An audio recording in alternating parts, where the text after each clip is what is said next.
1 2. Mic check 1 2. Mic check 1 2. All right, let's go.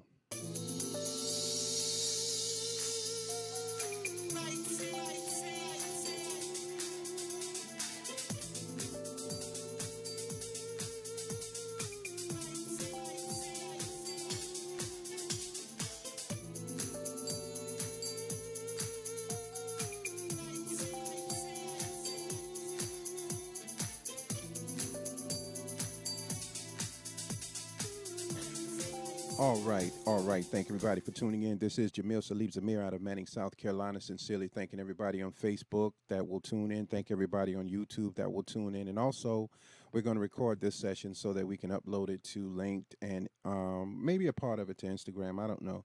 But I wanted to get into a subject matter that is very serious. First of all, if you all don't know my content or my persona, my personality, who I am, how I uh, operate on social media. I don't respond to questions and comments because I don't like to look at the numbers, because when your numbers are low, it brings you down. That's just social media. It has a demonic spiritual effect on us. That's why people do crazy things in order to get attention, because you want your numbers to stay high on one side. On the other side, it's good for your numbers to either stay high or to have dedicated followers who are willing to support what you're doing. Over the last 20 years, I haven't had a lot of support, not very much at all. I had a lot of detractors and people who have something negative to say, either in front or behind, who think that you think you're better, you think you're this. But this is what God gave me. And as a nobody, and I am a nobody, I am grateful to God for even allowing me to articulate words that He put into my heart and my mind to express where we are, what we're going through, and what will be happening in the future.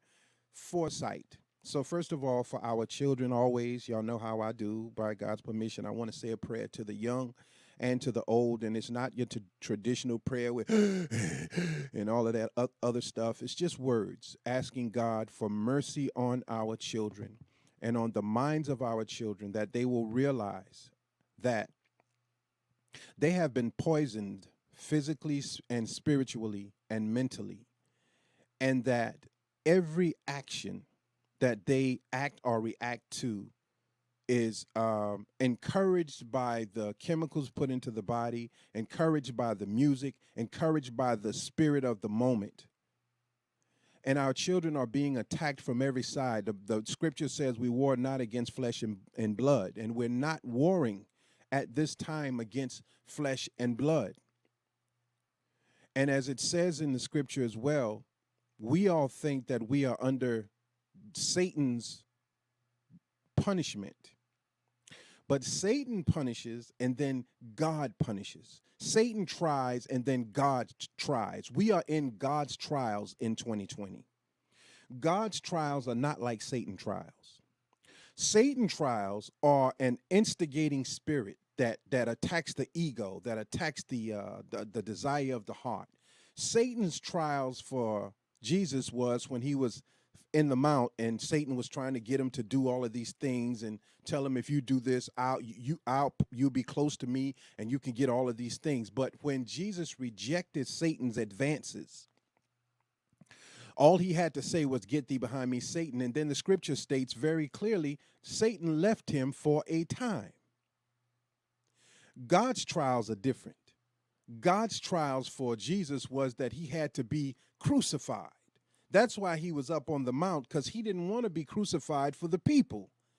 Jesus was asking God to take the burden off of him, of the people. It was a hard thing to carry. So what am I praying for? The scripture says, in the times of sorrow, children will be gray-headed, parents will give birth, death will be all around. This is where we are. We're in 2020 according to I think the Gregorian calendar. 2020 is vision, hindsight, foresight, insight. You see it all.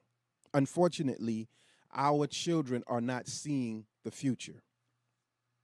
And unfortunately, the parents are so busy trying to be friends with the children that they're not educating the children. And for some of them, it's too late, because if you hit them, they're going to hit you back. If you kick them out of the house, they'll come back with their boys and shoot your house up, because the desires of the heart are poisoning the soul. This is heavy. So God wanted me to come on today. Again, we have a series out now called Cracking the Code.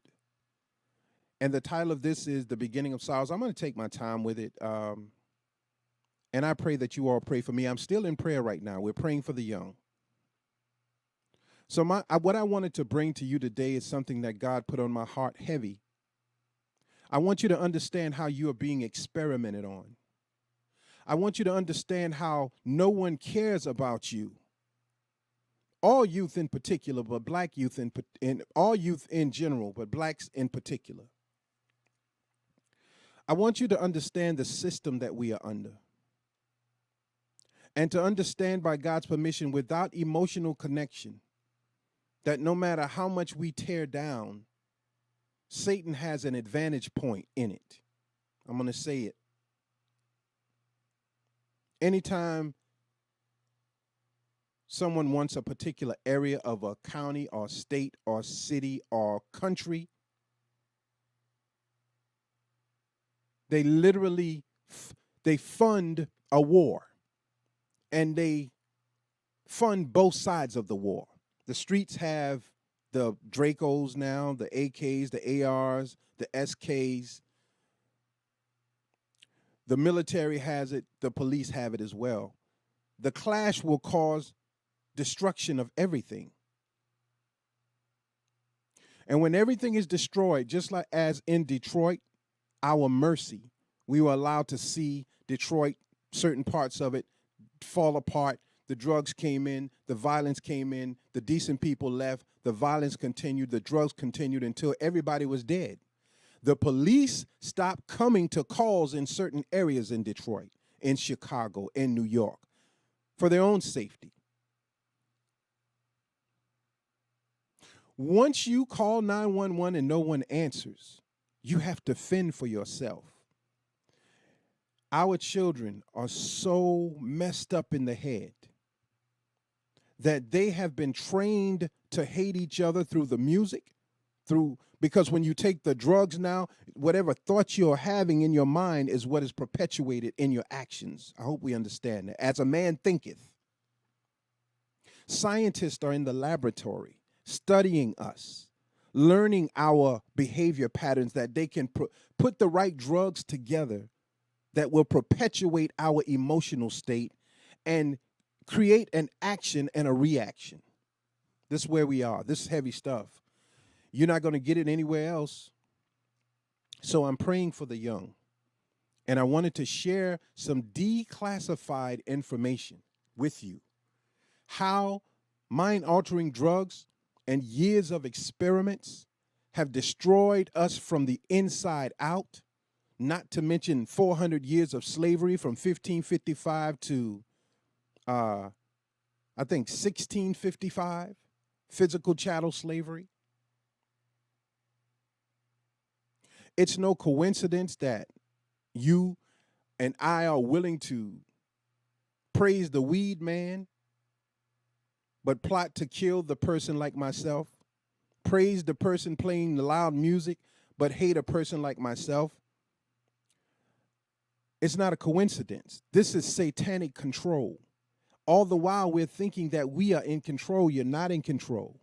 And until we understand that we are not in control and understand the long journey that we must take back to God, we will always be under someone's control.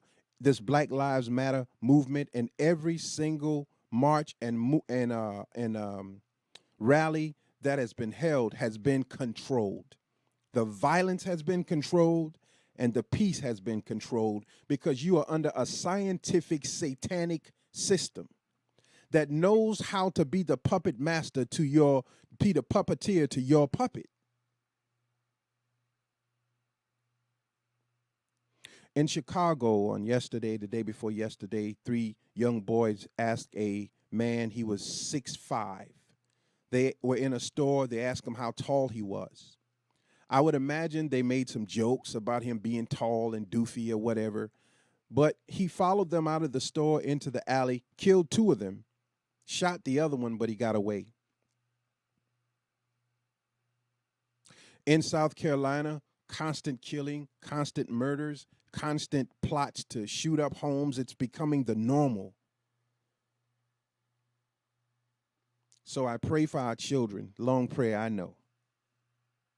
And I pray that if the parents don't want to correct the mistakes of parenting, and we have made many mistakes, I'm still trying to fix it, that God will take our children. Because when my last son was born, I prayed that God would take him. If you remember the roots, when Kunta Kinte was born, he lifted him up to the heavens.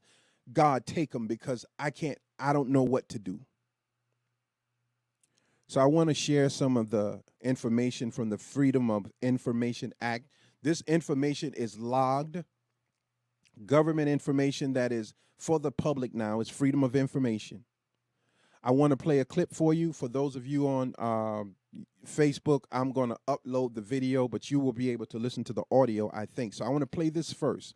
This is going to be talking about 7 different incidences where government experiments were conducted on the population, black and white, but predominantly mostly black, because blacks are filling the prisons. In the jails, we're being experimented on. Sometimes they give you drugs to stop your sexual appetite. Sometimes you're in prison, you get claustrophobic. They give you the same medication that they injected into the young man that was murdered recently. I can't remember his name, and I apologize for that. But ketamine. They inject you with that ketamine that messes your mind up worse, you and I. So I want to play this, and then that's the end of my prayer for right now, but I want to come back into the prayer in a few minutes, if we can. The beginning of sorrows, mind-altering drugs, and years of secret experiments. You and I have to take a progressive stance now. We have to say enough is enough, and we have to prove that. It's good to feed the hungry, food, to give clothes, and to give furniture. People need that. But what we need right now, it says, be ye not conformed by the world, but be ye transformed by renewing of the mind. And we have to begin to renew our minds, or I am telling you, South Carolina will become the new Chicago, the new Detroit, the new New York, and New York is firing back up again with violence. Mind-altering drugs and chemical warfare.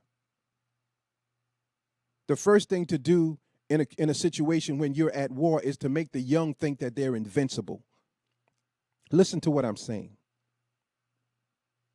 And you manipulate their mindset to make them think they're being men and women because they're rebellious. That's what they use Lil Wayne and NWA and all of them for, to make us be rebellious. So whatever is said to do, we say we're not going to do. Let me show you how chemical warfare works. Then we're going to go into this video of the experiments. You know about Tuskegee and you know about many others, but these you don't, I'm quite sure many of you don't know about. I'm going to play a little bit, and I also have them written down too. And I'm going to read a few. I'm not going to rush it. I haven't been on in a very long time. Just the vibe and just the magnetic vibration in the air has made me so paranoid, so suspect of everybody around me, that I am not able to focus for long periods of time. But I know this is for a reason, so I'm embracing it and looking through the eyes of God to find answers for us, because we need them. Let me show you how chemical warfare works and how the minds of young people and your desire to do whatever. My mission 25 years ago was to keep the young informed with what Satan had intended for you. But you can lead a horse to water. You cannot make them drink. I cannot make you drink it. None of you are drinking it. You all call me uncle and pops, and you all respect me, and I appreciate that from the depths of my heart. But what I want more than that is that you take heed to what I am saying from Allah, from God, and practice it in your life. So now we got a bunch of warriors, male and female, saying the coronavirus ain't real and this, that, and the other thing. Listen, if they put a title to something and say that's what it is, if you run after that, then they've already got control of you because you're focusing on one thing. Meanwhile, they have another germ that is being detected in the bodies of people, another pathogen that is being detected in the bodies of people and is killing people. And like with these experiments from years past, whatever has been placed in your young, youthful body, and it has been stated, will sit right in the woman's eggs, will sit right into the male's scrotum, sperm, and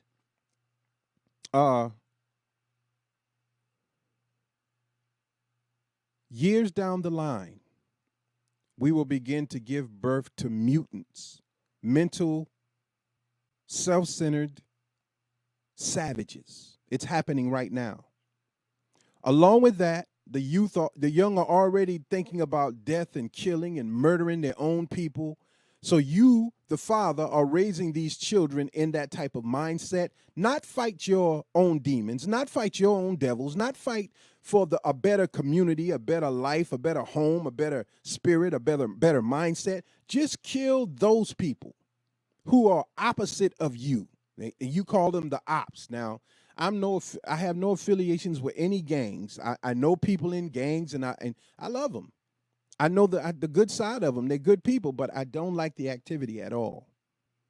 I think that energy, that knowledge, that fearlessness could be used to build a community, to build stores, to build a life for our future. But we are taking it and squandering time, squandering youth, squandering effort. And I've seen in my generation young women who opened up their legs and gave themselves to any man that came along that looked important, that sounded important, that acted important. And at 35, 40 years old, 50 years old, they look like they're 75.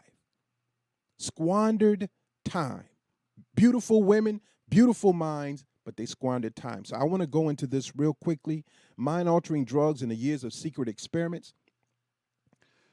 And as they say them, I'm going to stop every now and then because I want to add to it. So let's go into that right now. And I'm going to just let this play, I think. Here we go. After months if you can't hear it, French investigators somebody let me were know, so please. disoriented by the number of fruitless leads that the incident at Pont Saint-Esprit falls victim to its own mystery.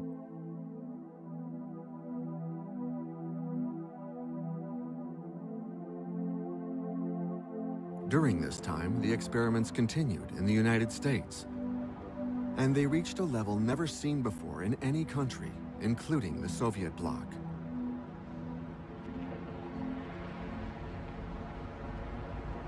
Entire populations bore the consequence of large-scale tests. Here are some examples, again uncontested cases that are recognized by the American government. Okay, again, before we get into the cases, they're saying these are uncontested cases recognized by the U.S. government. They actually happened. They actually experimented on people, mind-altering drugs, to see how different drugs would affect the minds of people. These people who are doing these experiments were mostly German scientists who were members of Hitler's cabal of one race mindset, that the Aryan race is superior, and they experimented on every other race of people. And when Hitler's regime was toppled, a lot of the scientists were paid to come to America to take up the mind-altering experiments they were doing in Germany. They were paid to come here and do it in preparations for doing it to the American people. This is not some conspiracy theory that I'm saying. They said that this is uncontested and the government admits to it. So it's nothing that I'm telling you that's brand new. Let's go on. In 1953, radioactive iodine was injected into newborns and pregnant women at Iowa University and also in Nebraska. Radioactive iodine injected into pregnant mothers. Sound familiar? COVID-19 introduced into the body. And the name is how we get messed up. Because we focus on that and we think, I ain't got to wear no mask. I ain't got to wear. You're missing the point. If I tell you that I'm coming to your neighborhood to kill you and I sound black, you'll be looking for a black man. But if I'm white, you wouldn't even expect that it's me that's coming to kill you. So if I change the name of a thing and introduce something into your body by a total different means in which I told you it would come to you through your breathing and through saliva and through your eyes, but that's not how it's coming through you. I already got it coming through your pores and your skin. Over 5,000 people were reported to have been at Cooler Fest, and I don't knock Cooler Fest. Back in the day, I would have been right there too, partying 9 times out of 10. Honestly, that's just the God's honest truth. But as you get older, you get smarter, you get wiser, you get more cautious, you understand things differently. And as an adult, you try to share that experience with the youth. Not that you want them to say, well, you did it, why we can't do it. No, because when I did it, I wasted time. How much money did you spend getting in? How much money did you spend on liquor? And how much money did you spend just to listen to music and risk this virus of whatever it is spreading through the people? So they injected it, iodine, radioactive, into the children. Of course, you know that's going to destroy the brain, the mind. Now they're injecting us with what they call COVID-19. This is strategic stuff, man. And I'm telling you, I don't care how much memes you put up. I don't care how many Malcolm X quotes you read. I don't care who you listen to or think about. You nor I are equipped to understand satanic rule unless God is in the mix with us. And then you got to have the courage to say it. And you got to have the skill to say it in a way that you're not pointing out anyone and risking your life and your family's life at the same time. So I wasn't going to say anything about this until I found it in the Freedom of Information Act, and it is the government admits to it. So it's not like this is some secret thing that's happening. This is what it is. Let's go on. In 1955, the CIA sprayed whooping cough bacteria off the coast of Tampa. 2 died, and dozens fell ill. Again, 1955, the CIA sprays whooping cough off the coast of Tampa, Florida. They sprayed that. Now, those of us who grew up in Bellwood and surrounding counties, remember the mosquito truck and how we used to run behind that truck, mosquito spray spraying all through the community. Do you know what was in it? Look it up for yourself. All of the things that can cause mental damage to anybody, let alone a 13 or 14-year-old young woman or young man. Our children's madness didn't just happen. And for a person to be mentally insane and not know it is a dangerous combination. But our children wake up smoking weed or popping pills or drinking liquor, and they go to sleep doing the same. And throughout the day, they have to do the same. You smell it on them. The McDonald's and Bojangles, wherever you go, it's weed, weed, weed, weed, weed. Why do you think that is? Because our young people are so mentally messed up that they aren't able to deal with their own reality. So this takes them out of their own reality. But this, whatever your mood is when you do this, is whatever you become. So if you're in savage mode, black tar heroin, that's back on the market. Coke, weed, sativa, different strands of marijuana specifically designed in a laboratory to affect certain parts of the brain. You're warring not against flesh and blood. Let's go on. Also in 1955, the CIA enlisted prostitutes in San Francisco, opened 2 brothels, and tested drugs on the clients. The sex was then filmed through a one-way mirror. Okay. It says in 1955, the CIA enlisted prostitutes. The CIA did that. I'm not saying it. This declassified report is saying it. In the late 80s, early 90s, young girls across town and other areas, they were giving up sex like it was water. AIDS, HIV came into play, syphilis, gonorrhea, mononucleosis, all of these other things was being spread throughout Clarendon County like you spread mayonnaise on a sandwich. Everybody that's dying, they're covering it up and saying, oh, they had pneumonia. They had this, they had that. But they died from AIDS and AIDS-related complications. Most of our young girls and young boys now are HIV positive, but they've tricked us again. They've made drugs that make the HIV virus nearly undetectable. So you go in raw, and that 1% of detectable virus is in you. Chemical warfare. We are not thinking about the internal battle. We're thinking about the loud war. Loud. We love to be loud. We smoke loud. We want to turn music up loud. We want loud cars. Everything got to be loud. And then we say, hey, who tell on me? Who snitched on me? You snitched on yourself. You're too damn loud. But Satan is not loud. Satan whispers into the hearts of people. Yo, man, they take the music and they make it loud. But you can put as many tracks on music as you want, and in the background, they're whispering to you, kill that nigga, kill that nigga, kill that nigga, kill yourself, do this, do that. And you just rock it. And they had a song out one time. Wait a minute, baby, let me whisper in your ear. Don't wait about it. I can't remember who said it, but it was a hit because it was whispered. We are loud. And then we smoke and we drink and we pinpoint one person that we says it's got to be Jamil who's doing it because he's the only one that's different from us. Meanwhile, it's your right-hand man that's dogging you out and snitching on you. He's snitching because he knows what you're doing and he's a part of it.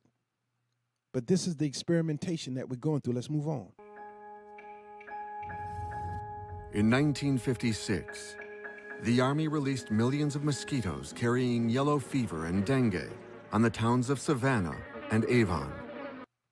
56, the Army releases thousands upon thousands off of a ship of mosquitoes in Savannah with yellow fever and dengue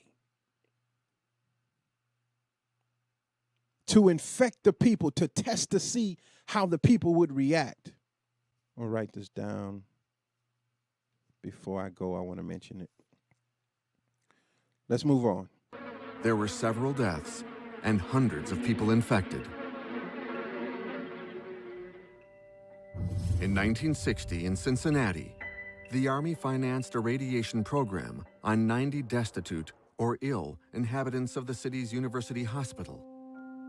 Some died after several weeks. In 1966, the Army tested a virus in the New York Metro, then in Chicago. The bacteria was concealed in electric bulbs. This one is very important. They tested in New York and Chicago bacteria that was injected into electric bulbs, into street lamps and maybe lights that you in hotels and things like that. Parts of Chicago, war zone. New York right now, almost 20, 30 dead over the weekend, back to war zone. We're being experimented on quietly. Meanwhile, you out there trying to prove that you some tough guy by not wearing a mask or protesting and doing things that you shouldn't do. And this is not for everyone, but in the midst of your and my desire for freedom, in the midst of your and my desire for recognition and fair treatment, the virus has been injected into that. What virus? There are people, black people, who are paid to start a riot. White people who have on black face paid to start a riot, to burn down buildings.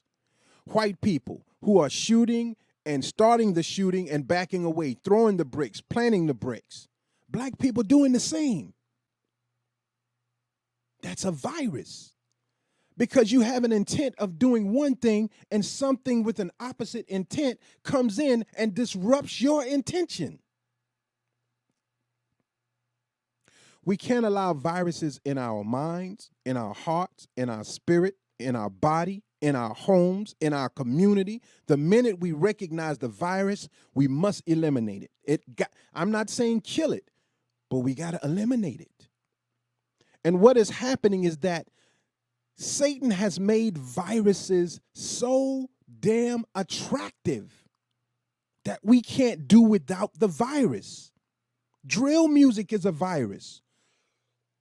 Only the gangsters touch that kind of music. But now you want to be gangster and you're not. They understand the game, but you don't. You're following a playbook when they made the damn book. Excuse my language.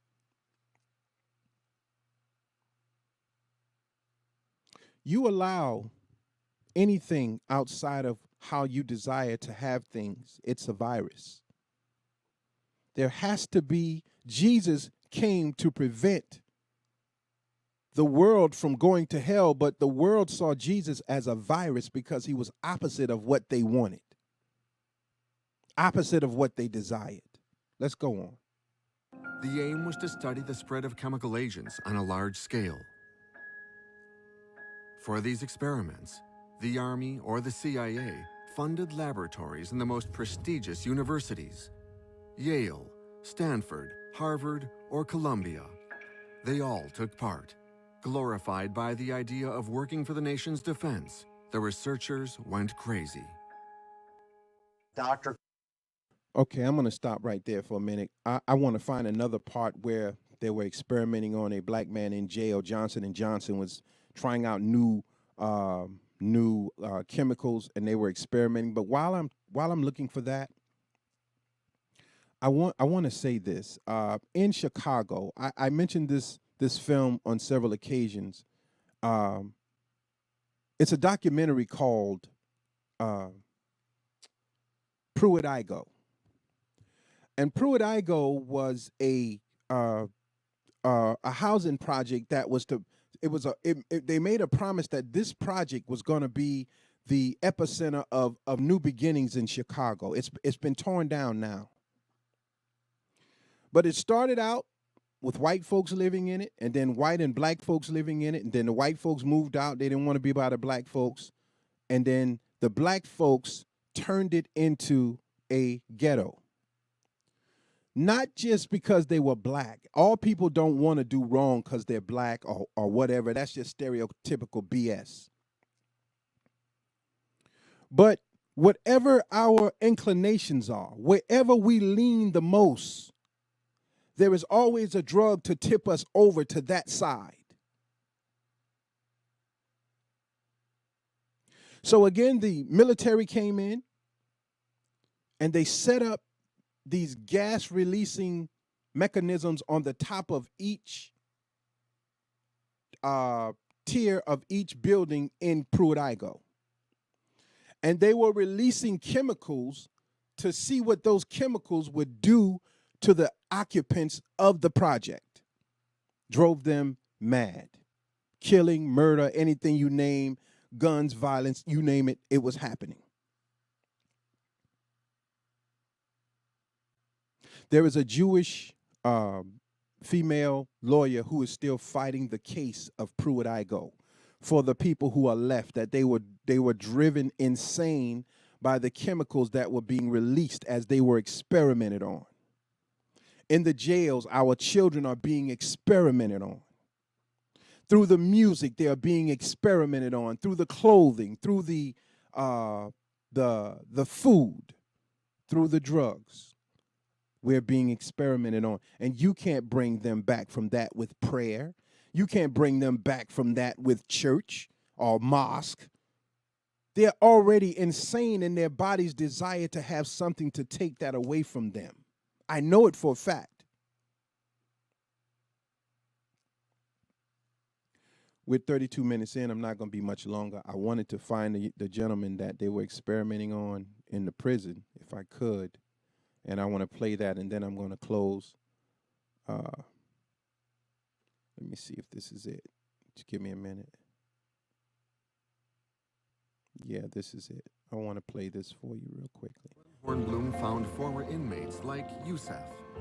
In 1961, okay, this is a gentleman named Youssef. 1961, he volunteered in prison to be a part of experimental drugs because they were tired of experimenting on monkeys.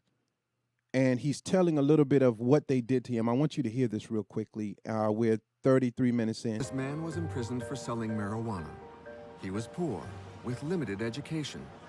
He was offered a chance to take part in tests for $1 a day. Since then, Youssef has had his digestive tract operated on.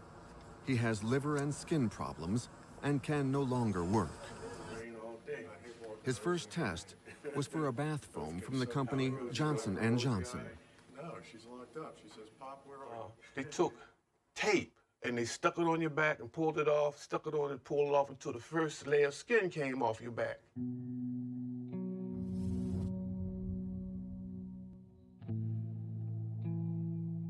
And they put six sections on my back like that. And then they took a bottle with the Johnson & Johnson bubble bath in it and put it on a patch and put the patch over the raw area. Then they took a can. I recognized that can as being from the Army. And I was like, what Johnson Johnson got to do with this? So he took the can and he sprayed it on my back. And when it hit my back, it was cold. But it was so toxic and like fumes, I could taste it in my mouth. And as I'm walking down, I'm getting dizzier and dizzier, dizzier and dizzier. By the time I stepped into my cell, I passed out. Boom, and my back was inflamed. And by the time I woke up that morning, I had great big blisters on my back full of pus. This rash just gets worse and worse. And it looks like when the moon come out at night, it flames up and I'll be moaning and crying. My cell partners couldn't sleep. There was a second test, which would lead to an operation on his intestines. Then a third, where he had to do simple sums while drinking a colorless liquid. We goes over there, a little shot cup, and it looked like water. We drinks it. Everything became magnified. The sound, like the loudspeaker on the system. Ooh, ooh, ooh. The walls look like they turned into water. You know what I mean? And like I spent the whole time like looking around like this here instead of doing the test. So I goes back to the block in that condition. And man, I mean, I was tripping. And it was like a slow acting drug that was in that cup. It lasts for weeks. The inmates start naming me out of limits. I had no conversation for nobody. I was scared of the inmates, and the inmates act like they was afraid of me.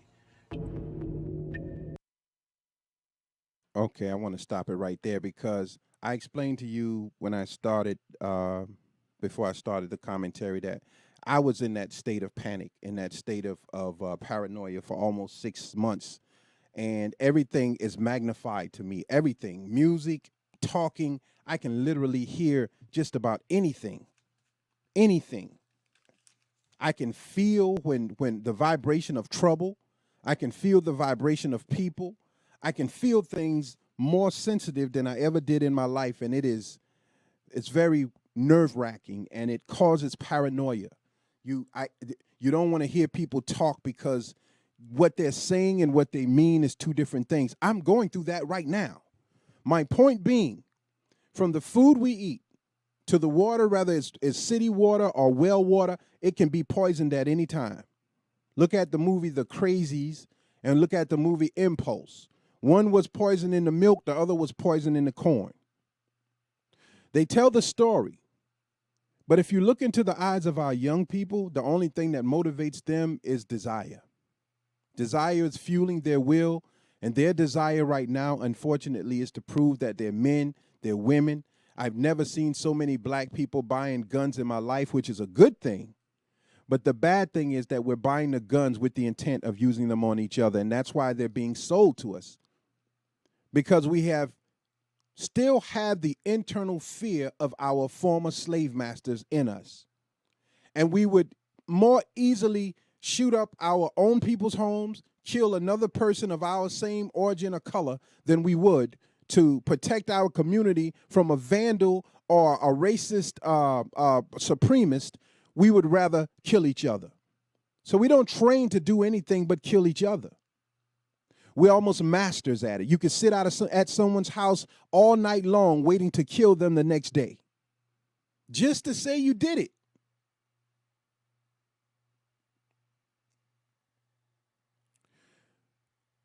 There is a passage, and then I'm closing. It's 37 minutes in the scripture, the handwriting on the wall with Nebuchadnezzar, and Nebuchadnezzar was a king.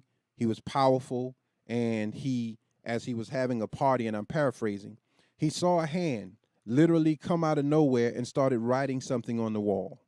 It says that he was so terrified, he turned white, his knees started shaking. He wanted to know what the writing on the wall was. No one could interpret it. Long story short, they got Daniel.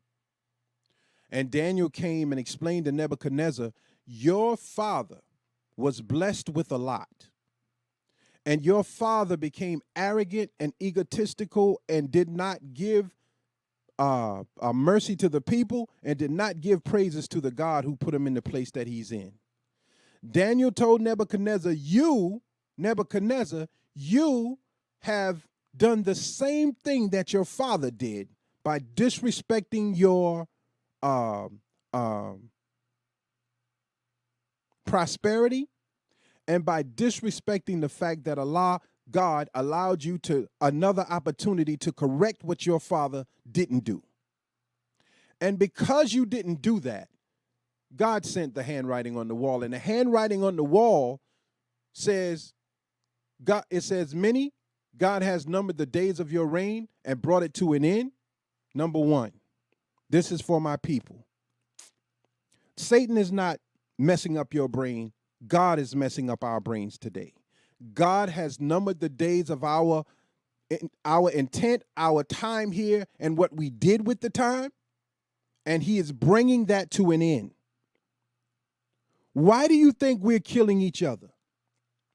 After all that the slave masters and his children did to us, rape, murder, come and tell you to send your mama out the house, send your sister out the house, send your daughter out the house because we want to run a train on her and we want to get her pregnant because we need more babies. And you could do nothing to stop that. You had no guns. You had no defense. You had nothing. And God brought us through that and put the guns in our hand and put the defense in our hands. And what do? We do the same thing that the slave master did to us. Not only do we do it, people, but we use the same language. Nigga. I kill you, nigga. F you, nigga. F your family, nigga. The very same thing that the slave master did. You want to beat your brother to death. Just beat him and make fun of it. You're posting up fights, just fight videos. And these the holy people that are doing that now. People that go to church, 1 minute they posting up fight videos, the next minute they talking about God. We're insane. So the number one says God has numbered the days of your reign and brought it to an end. Listen very closely. Number two, it says tikel. You have been weighed on the scales, and many of us use this, and found wanting. What that means, after all that God has done for us as a people, after all our ancestors has brought us out of as a people, whether it's by force, whether it's by laws that were written into being, whether it's by them being experimented on, whether it's by them being murdered or killed, after all they did, our actions does not reflect the actions of our parents.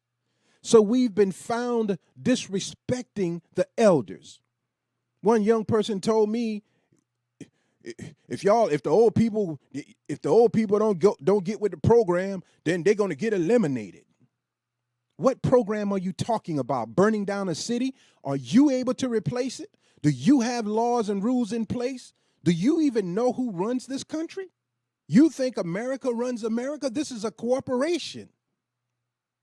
Great Britain has more control over this country than America has. America is trillions of dollars in debt to other countries.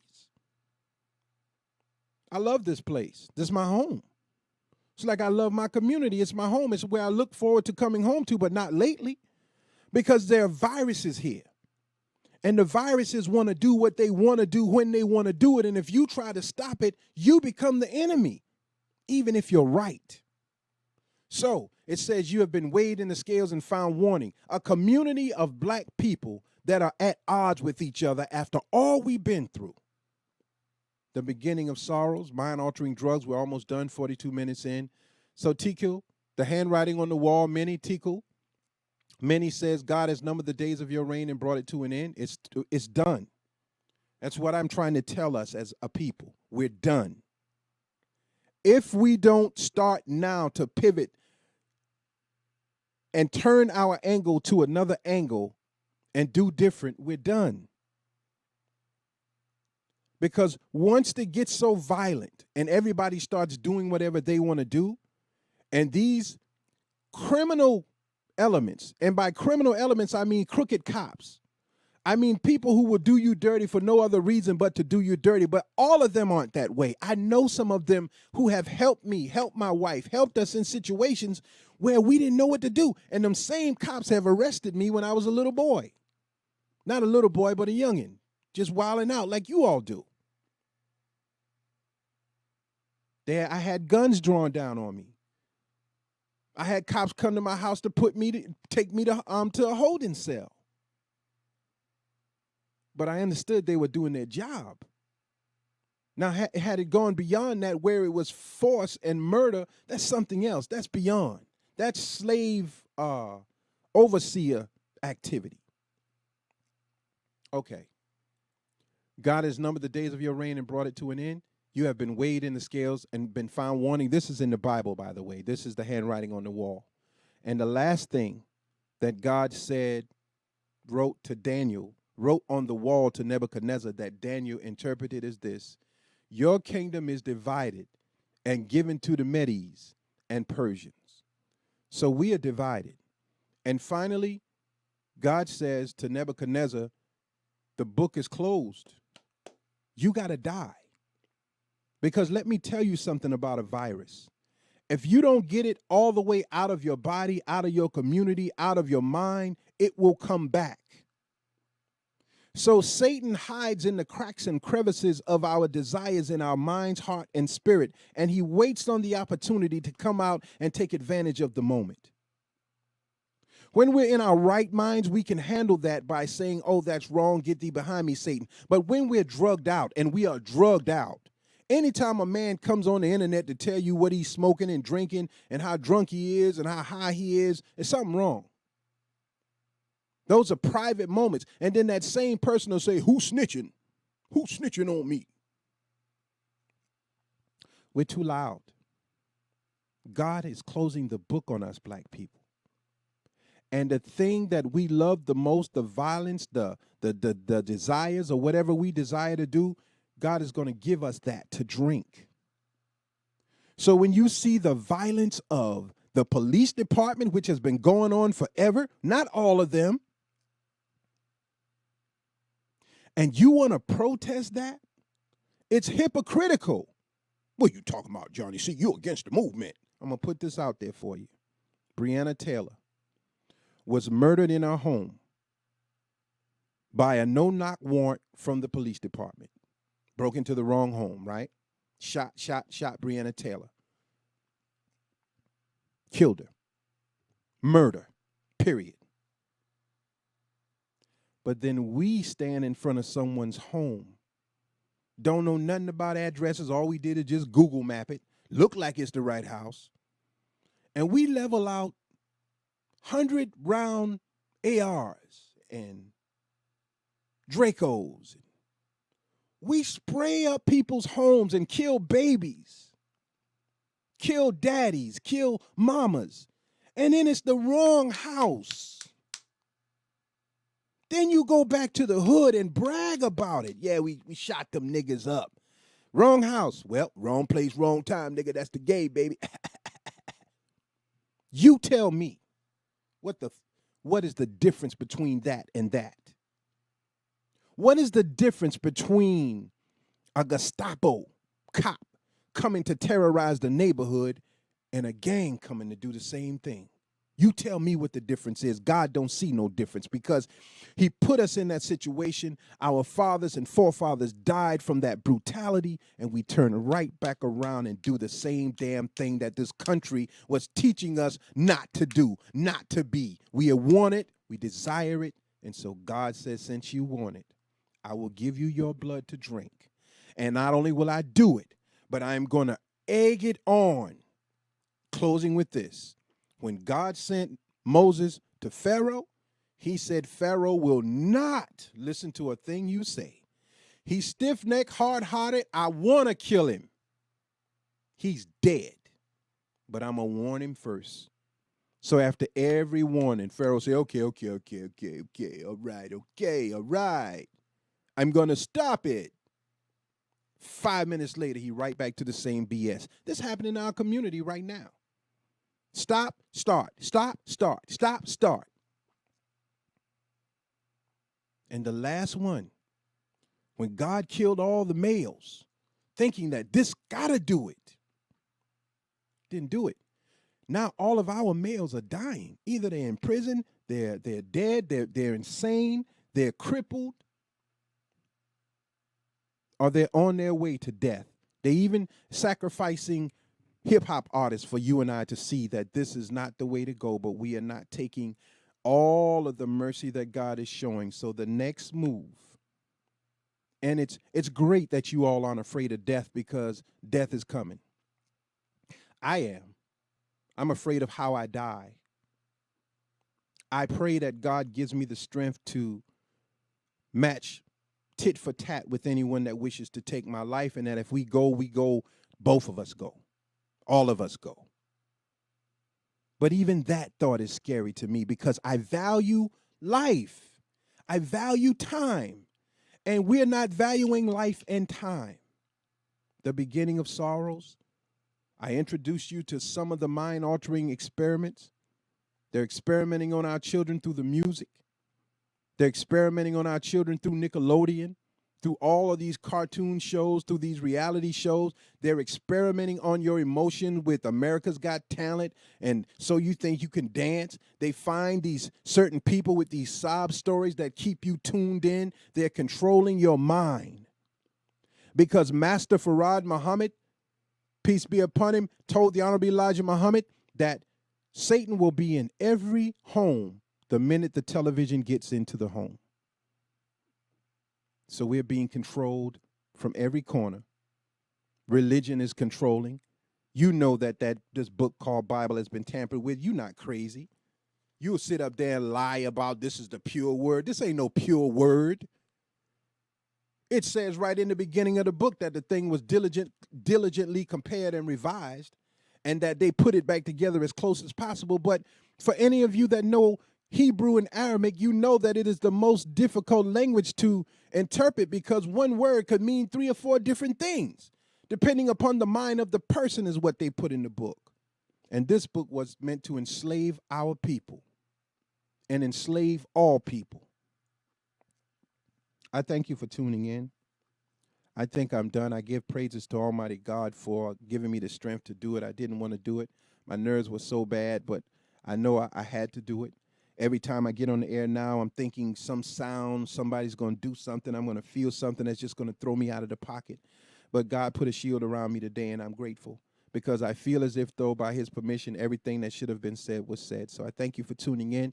This is Jamil Salib Zamir out of Manning, South Carolina. Shouts out to Dale Castro Powell, The Truth Show, Like It Is, The 19 Report, and Microphone Check. We work on that together. Shouts out to him and to all of you who are trying to enlighten people. Please study, study, study, study, study more, because there is no cap on knowledge. And the minute you think you got it all is the minute you begin to die. This book called Bible is the most powerful book, but you got to ask God to help you understand how to interpret it, because the interpreters of this book, they are interpreting it from a punk standpoint, and they're making everything fairy tale and lightweight and happy, when this book right here is the blueprint to salvation for our children, because their death certificates are signed. You say, well, my child is not in the street. Yeah, but they're in the school system. They go home one way and come back. They go to school one way and come back another way. Or they go to school and get a degree and have no intentions of coming back to help their people build anything in their community. There's no safe place. There's no safe place from God's wrath. God is against us now because we are against him. Thank you for tuning in, Jamil Salib Zamir, Manning, South Carolina. Hope I can get this thing to play.